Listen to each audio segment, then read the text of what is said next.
Hello, everyone, and welcome to our module on opioids.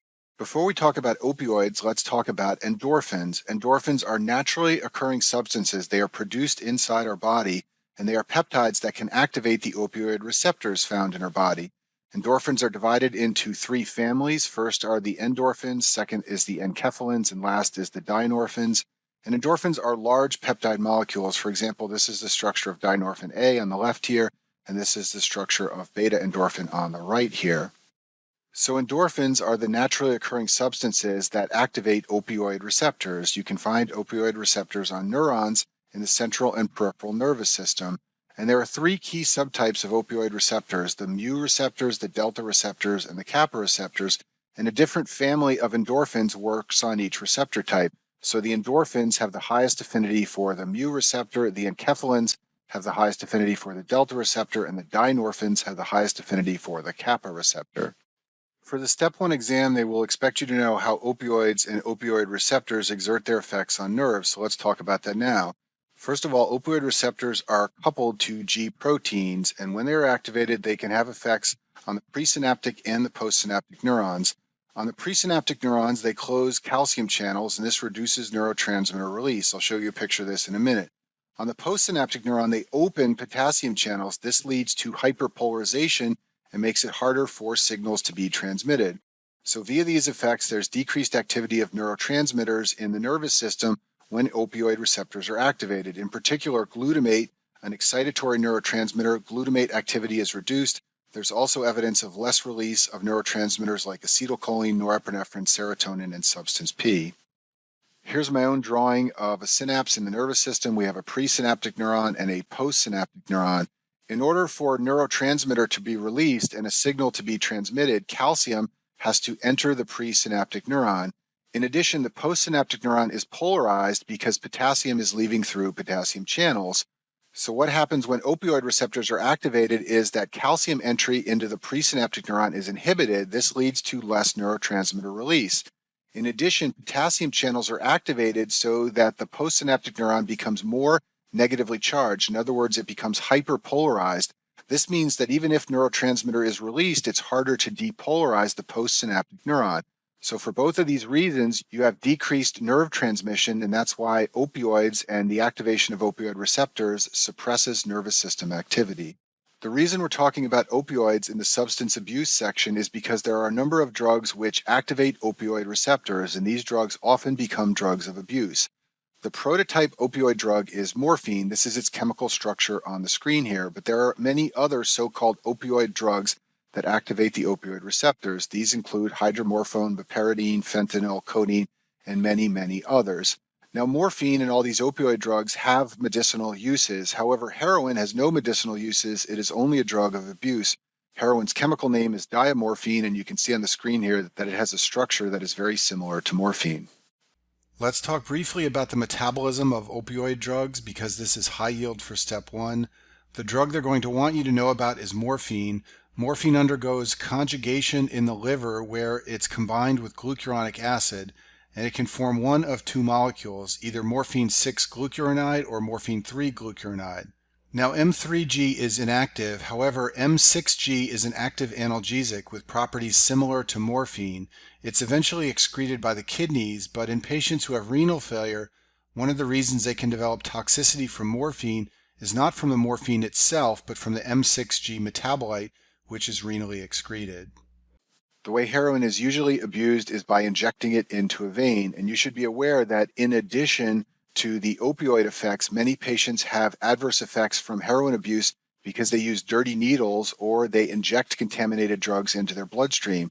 So for example, many IV drug abusers develop bacteremia, and this can cause endocarditis classically on the tricuspid valve because the venous blood flow goes right into the right heart and the bacteria land on the tricuspid valve. Patients who use IV heroin are also at risk for hepatitis B and C and HIV, and this is all because of the use of dirty needles or contaminated heroin drugs. The reason that people abuse opioid drugs is because they make people feel good. So let's talk about those effects now.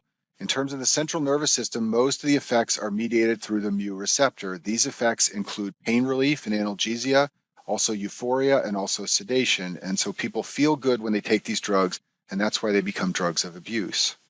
Other central nervous system effects include respiratory depression. If someone overdoses on opioids, the reason they will die is because they will stop breathing. Opioids also suppress cough via the central nervous system, and that's why codeine is sometimes used as a cough suppressant. Opioids also cause the pupils to shrink. This is called miosis. And for this reason, if you see someone with acute opioid intoxication, they will always have pinpoint pupils. The one exception is meperidine, which is also called Demerol. It does not have the pupil effects. That's the only opioid drug for which this is true. In the peripheral nervous system, the two main effects of opioids you should know about are constipation. This is through effect on nerve cells in the GI tract, and also skin warmth and flushing. If you meet patients who chronically take opioids, one of their main complaints will be that they are constipated. So like I told you before, even though opioids are drugs of abuse, they also have many clinical uses. The main one is pain control.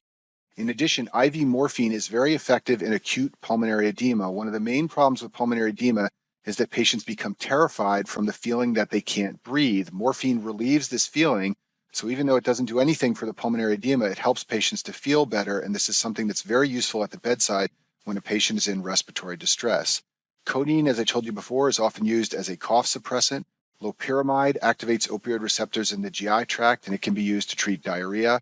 And then finally, patients who are shivering, especially from an infection or side effects of some antibody chemotherapy agents, these patients are often given meperidine, which is called Demerol. And remember what I told you before, opioids cause skin flushing and warmth, and it often makes the shivering better. When you prescribe opioids for pain control or some other legitimate medical indication, you have to be careful because these drugs are highly addictive, and many patients with a substance abuse disorder related to opioids began their problem when they were prescribed drugs by a doctor for a legitimate reason. You should also know that patients who use opioids chronically, whether for a legitimate reason or as a drug of abuse, these patients develop what's known as tolerance. This means that the drugs have less effect over time and higher dosages are required to achieve the effects. The exceptions to this are miosis and constipation. These persist even when patients are tolerant to opioids. So if you see a chronic opioid user in the emergency room, even though they may have less pain effects from the drugs, they will still have miosis and constipation because there is no tolerance to these two opioid effects. When you work in the emergency room, patients will often come in wasted on opioids, and in many cases, they won't be able to tell you what drug they took. So you need to be able to recognize acute opioid intoxication. First of all, you should be aware that opioids are dangerous. They are the most common cause of drug-related overdose death in the United States. Patients who are acutely intoxicated will have mental status changes. This can range from euphoria to a depressed mental status and even unresponsiveness. As I told you before, their respiratory rate will be decreased. They will also have decreased bowel sounds. And when you examine the eye, the pupils will be constricted or miotic. In rare cases, opioids can even cause seizures. This most commonly occurs with two specific opioids, tramadol and meperidine. The treatment for a patient who is acutely intoxicated with opioids is naloxone. It goes by its trade name Narcan. It's a short-acting opioid antagonist. Its structure is shown on the screen here. You can see that it looks a lot like morphine, and therefore it blocks opioid receptors. Now, when you administer this drug, this can cause withdrawal if the dose is too high. This is called overshooting. So when you administer naloxone, patients will acutely reverse all of their effects. Their mental status will improve, their respiratory rate will pick up, but sometimes they will go past that stage and develop symptoms of withdrawal. So that's a nice segue into opioid withdrawal. There are basically two ways you can get symptoms of opioid withdrawal. The first way is if all your opioid receptors are occupied and you suddenly give an antagonist like naloxone and knock the opioid agonist out of the receptors, that can cause withdrawal. The other way is that if you have an opioid-dependent individual who stops taking the drugs about 6 to 12 hours later, that patient will start to develop opioid withdrawal.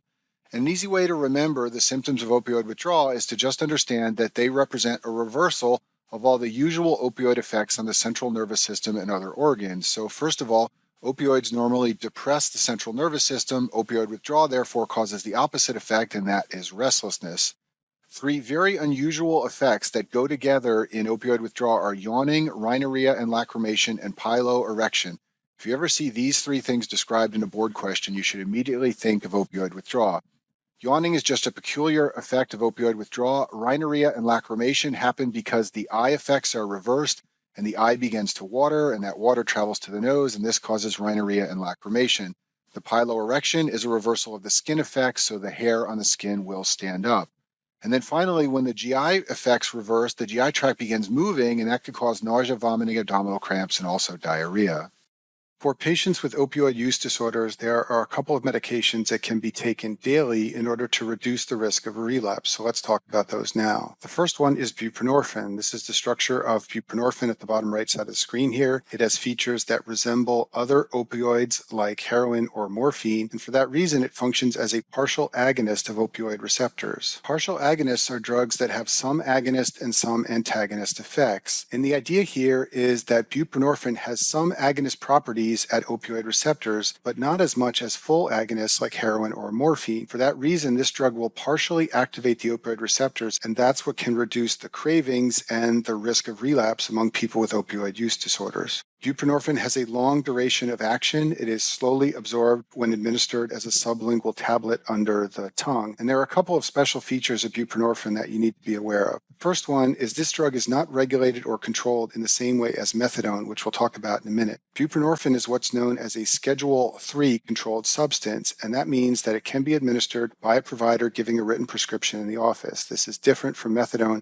which is much more tightly controlled. Second thing to know is that buprenorphine does have antagonist effects, so it can cause withdrawal, like naloxone, if you administer it to someone who is acutely intoxicated. And then finally, you need to be aware that buprenorphine is always given as a combination tablet together with naloxone. So why is naloxone mixed into the tablet? This is done to prevent abuse. Naloxone is not absorbed when the tablet is taken appropriately under the tongue. However, if a patient attempts to crush the pill and inject it intravenously in order to get a high, there will be no effect. And that's because naloxone is present in the tablet and it will block any opioid effects of buprenorphine.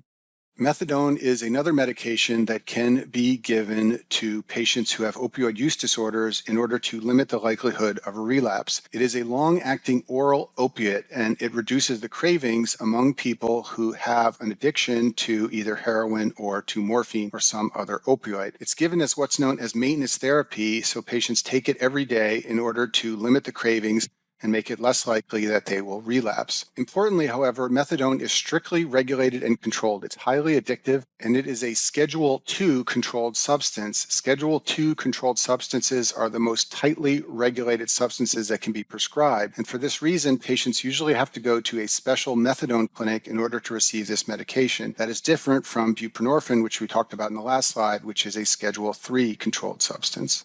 The last drug that can be used to help addicts stay clean is naltrexone. This is a long-acting opioid antagonist, and it blocks the effects of opioids if taken. This is administered to detoxified patients to prevent relapse. The idea here is that patients who were heroin abusers, the way that they often relapse is they have a particularly bad day and they shoot up once, and then they get high and it feels so good that they go back on heroin. If they're taking naltrexone every day, then if they have a bad day and they shoot up, they won't get any high from the drug, and this can prevent relapse. There are data showing that naltrexone prevents relapse, and that's why it's used in patients who are opioid or heroin addicts. You should know that this drug is also used in alcohol abuse, and I talk about that in another video. And that concludes our module on opioids.